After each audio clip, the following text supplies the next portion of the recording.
Bona tarda a tots i a totes, companys, companyes. En primer lloc, el meu agraïment per l'oportunitat de participar en aquest acte d'homenatge a Fidel. És un honor i és una responsabilitat. I a més és complicat fer-ho amb el temps que tenim per tot el que podríem dir de Fidel, tot el que voldríem dir de Fidel. Mi saludo y mi respeto a los representantes del cuerpo diplomático de los países del ALBA aquí presentes.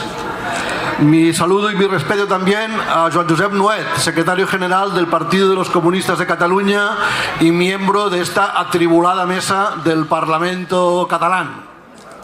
Y, por supuesto, a todos los trabajadores y trabajadoras de los stands de la fiesta que hacen posible el ambiente con su trabajo de esta fiesta, y a todos los asistentes. Bueno, me he olvidado el saludo más grande que yo quería dar, que es al camarada Pedro Trigo López, semilla de revolución. Me siento súper honrado y emocionado de poder estar a su lado en esta mesa. Hace muchos años que Fidel forma parte de la historia grande de América Latina y el Caribe, junto a Martí, Bolívar, Zapata, Sandino, el Che, Hugo Chávez. En la historia del pensamiento revolucionario cubano, Fidel formaba parte y ha formado parte de esa corriente radical, con Carlos Manuel Céspedes, con José Martí, con Juan Antonio Mella, con Antonio Guiteras. Yo creo que en la parte que a mí se me ha propuesto para hablar de la obra de Fidel y su influencia en los intelectuales, la definición más exacta y sintética que yo podría dar en una sola palabra de Fidel, de todas las muchísimas que podemos decir, es que Fidel es un revolucionario. Esa es la palabra para mí que lo define: su vida, su obra, su legado. Eso es lo sustantivo, que luego se convierte en calificativo para nombrar las múltiples dimensiones en que fue revolucionario.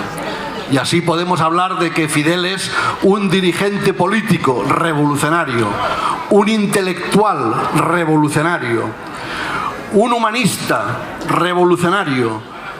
Para él el amor era una exigencia revolucionaria. Recomiendo sus conversaciones con Frei Beto en el Fidel y la religión, donde habla mucho de eso.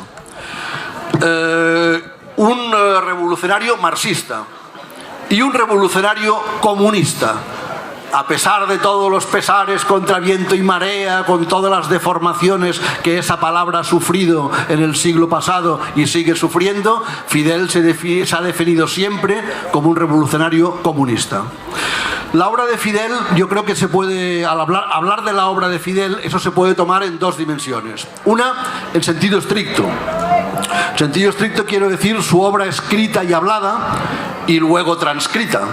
Sus contribuciones en textos, discursos, desde La historia me absolverá, en el año 53, hasta finales de 2016. Una obra fundamental para estudiar y para difundir, que da una idea de la importancia de la dimensión de Fidel como intelectual revolucionario. Y ahí voy a citar unas cuantas obras de Fidel en este sentido. Pero esta es una visión restrictiva, quizás más que estricta, yo diría restrictiva de la obra de Fidel. Porque la obra de Fidel, en sentido amplio, en sentido propio, diría yo, la obra de Fidel es la revolución cubana. La obra de Fidel es la conciencia patriótica y antiimperialista. La obra de Fidel es el valor de la dignidad por encima de todo. La obra de Fidel es la defensa de la humanidad ante las amenazas ecológicas, militares, políticas. Todo eso es la obra de Fidel, no solo lo escrito y hablado. Es su ejemplo. Las contribuciones intelectuales de Fidel son muchas. Yo diría, unas podemos decir que son metodológicas. Fidel es un gran maestro. Para mí, sinceramente, el mayor maestro del siglo XX, a lo largo de todo el siglo XX, a principios del siglo XX tuvimos algún otro del mismo estilo. el mayor de algo que se ha llamado, que un señor de principios del siglo, del que hoy se conmemoran también 100 años, este año, hablaba del análisis concreto de la situación concreta. Lo que un tal Vladimir Ilich Lenin hablaba de la importancia del análisis concreto de la situación concreta, eso es el alma, no del marxismo solo, sino el alma del pensamiento y la obra del hacer, sentir, pensar y actuar de Fidel. Y eso lo ha demostrado en tantas ocasiones, en tantos ámbitos, en tantos temas. También podemos hablar de sus contribuciones sustantivas. Por ejemplo, citaré solo 3 o 4. Una, el análisis y la denuncia de la deuda externa. Fidel empezó a hablar en público, no a pensar y a leer, sino a hablar en público de la deuda externa en el año 1971. Y de ahí al 80 y pico, y ahí hasta el final del año 2016 ha estado pendiente del análisis y denuncia de la deuda externa. Primera recomendación bibliográfica, el discurso que hizo Fidel en el encuentro sobre la deuda externa el 3 de septiembre del 85. Todas las citas de discursos de Fidel se pueden encontrar en la página web cuba.cu gobierno discursos. Es facilito, en cualquiera de esos buscadores, no hago propaganda de ninguno, se pone Cuba Q gobierno discursos y ahí hay por años, desde el 53 hasta el 2008 está todo prácticamente descargable. Entonces, primero, el discurso en el encuentro sobre la deuda externa. Tremendo discurso, en mi opinión. Yo debo decir que una de las cosas que le comentaba a ella, que me gusta de ese discurso, es una... Os puede parecer una chorrada, pero bueno, es que él lo empieza así, diciendo: no deben asustarse por la cantidad de papeles y de folletos que traigo aquí, es simplemente para consultar en algunos casos. Yo no me acordaba de este inicio, pero como yo siempre voy lleno de papeles y los pierdo y tal, pensé, caramba, por ahí va la cosa.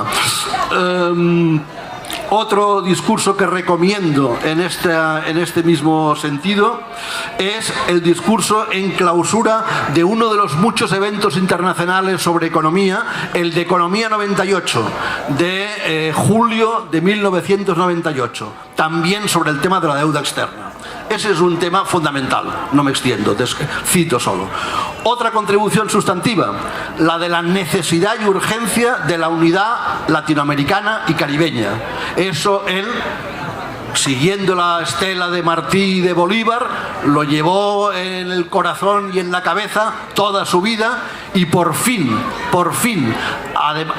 habiéndolo pregonado muchos años, lo pudo hacer realidad cuando surgió otro gigante, Hugo Chávez Frías, gracias también al pueblo venezolano que lo puso ahí, y consiguieron hacer realidad las ideas de Martí y Bolívar sobre la unidad latinoamericana y caribeña. Y ahí está el ALBA, Petrocaribe, la UNASUR, la CELAC, todas esas conquistas en la línea de la unidad latinoamericana y caribeña. En esa dirección ahora hay muchos discursos sobre eso.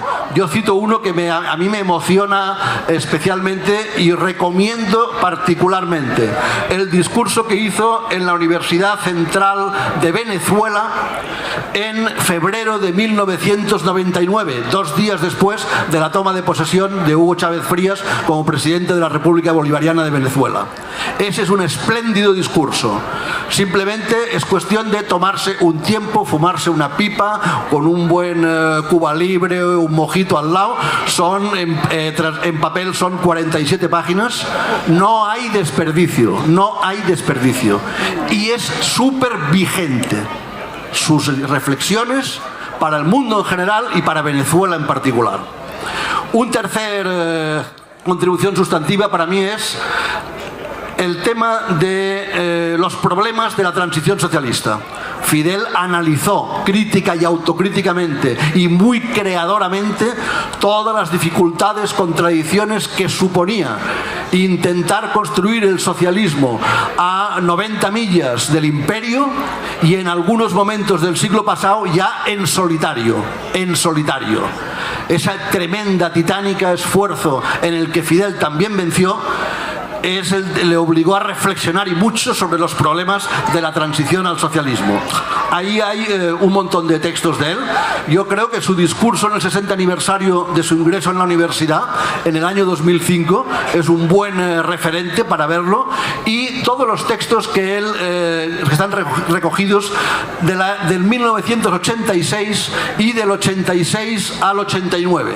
Ahí hay un montón de referencias en que se ve también el carácter crítico y autocrítico de Fidel. Es de sabio rectificar, y cuanto más pronto se rectifique mejor. Tenemos el deber sagrado de no estar satisfechos jamás. Son títulos de textos. Hemos sabido rectificar y tomar el camino correcto. Hay que rectificar los errores que cometamos en la rectificación de los errores, etcétera, etcétera, etcétera. Fidel autocrítico y Fidel analista comprometido con la transición socialista. Y otro aspecto es Fidel en defensa de la humanidad.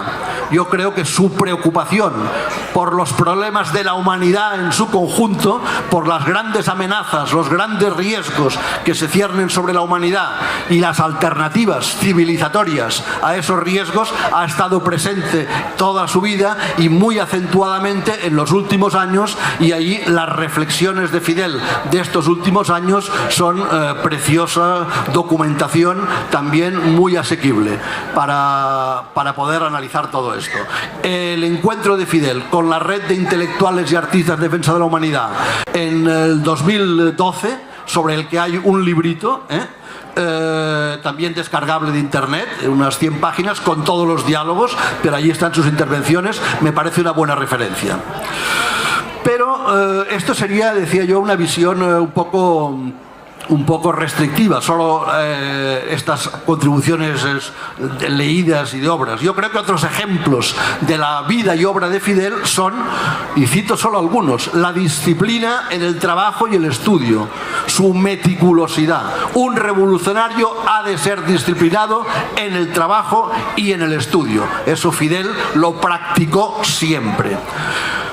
Otro, su altísima capacidad y su enorme motivación en lo que hacía. Hablando la otra noche con unos compañeros aquí presentes, uno de ellos me comentaba eso: es que los revolucionarios se distinguen, y un liderazgo se distingue por esa capacidad y por la motivación. Y efectivamente tenía razón este compañero que está por aquí. Yo creo que eso, y luego me hizo pensar en incorporarlo. Gracias. Por supuesto hay el talante, ese rigor crítico y autocrítico.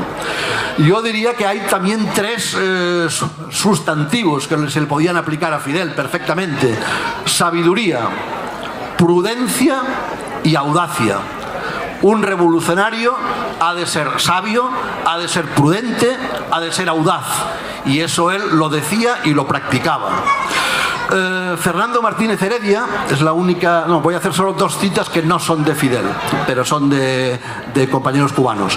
Uno, Fernando Martínez Heredia, que en marzo, que también partió hace mes y medio, en marzo del 2017, de este año, justamente en una conferencia en México, que recomiendo, que aconsejo, Orígenes y vigencia del pensamiento político de Fidel, él aquí daba una lista de 14 características más de Fidel.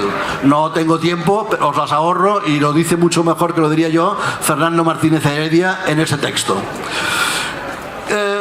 Fidel y los intelectuales. Claro que con todo esto, su obra escrita, hablada, sus contribuciones y su vida, la obra de Fidel ha tenido gran impacto sobre los intelectuales. Y quizás aquí sea conveniente una pequeña precisión sobre los intelectuales. Yo creo que una taxonomía de estos nos llevaría a distinguir distintas especies de intelectuales. Yo, con la brocha gorda, con el pincel fino, había que matizar en subespecies dentro de cada una de ellas. Yo diría una especie muy abundante, desgraciadamente, la de los que están comprometidos con el poder, la de los paniaguados a sueldo del poder, en el sentido literal, mercenarios pagados, o en el sentido moral, que es tan malo, intelectual, de vasallos del poder. Otro tipo de intelectual, iba a decir calaña, pero no es calaña, es otro tipo de intelectual, son los indiferentes, los que se consideran a sí mismos apolíticos, neutrales, por encima de la política.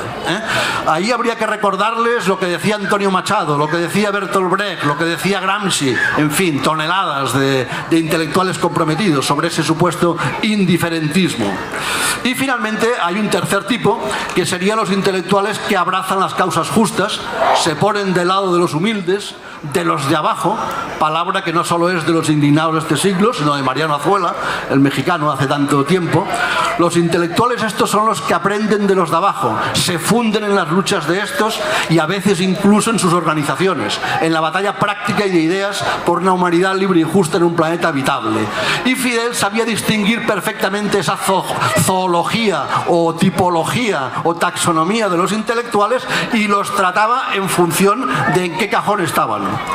Yo creo que Fidel era un poco el que se puede decir ha vuelto del revés la consigna de Thatcher de no hay alternativa, para decir alto y claro que donde no hay alternativa para salvar el planeta y la dignidad humana es en el marco de las reglas del juego de ese sistema agotado y corrupto. Creo, para acabar, que cuando decimos seamos como Fidel, multipliquemos a Fidel, hoy no tengo duda de que Fidel, si estuviera aquí ahora, que está, nos pediría, nos pide, nos exigiría, nos exige: 1. Seguir defendiendo la revolución cubana, la independencia, el socialismo y la dignidad de Cuba. Eso para empezar. 2. Estar alerta y movilizados en defensa de la humanidad frente a las amenazas medioambientales, militares, de todo tipo. No subvalorarlas, no menospreciarlas, estar alerta. Y 3. Dar una tremenda batalla solidaria junto a todos aquellos que están en lucha y en difíciles condiciones. Por ejemplo, el hermano pueblo de Venezuela y su gobierno bolivariano. Estoy seguro que Fidel, su obra y su espíritu es el primer firmante, es el que ha alimentado y es el primer firmante de esta declaración, la declaración Venezuela objetivo a derrotar por el poder político, económico y mediático internacional, una declaración promovida por la Asamblea Bolivariana de Cataluña y que se puede firmar en el primer stand. Ahí hay una compañera que está enseñando la hoja, en ese primer stand se puede firmar. Eso es lo que nos exigiría Fidel hoy. Raúl Castro, es la última cita, ha dicho: la vida es un eterno batallar. Yo creo que Raúl es el ejemplo de revolucionario fiel continuador de la obra de Fidel. Y yo añadiría, a pesar de los vaivenes de las coyunturas, de los flujos y reflujos, la gran batalla, si la sabemos dar, como siempre Fidel las ha sabido dar, esa gran batalla la vamos a ganar. Hasta siempre, comandante, hasta la victoria siempre. Muchas gracias.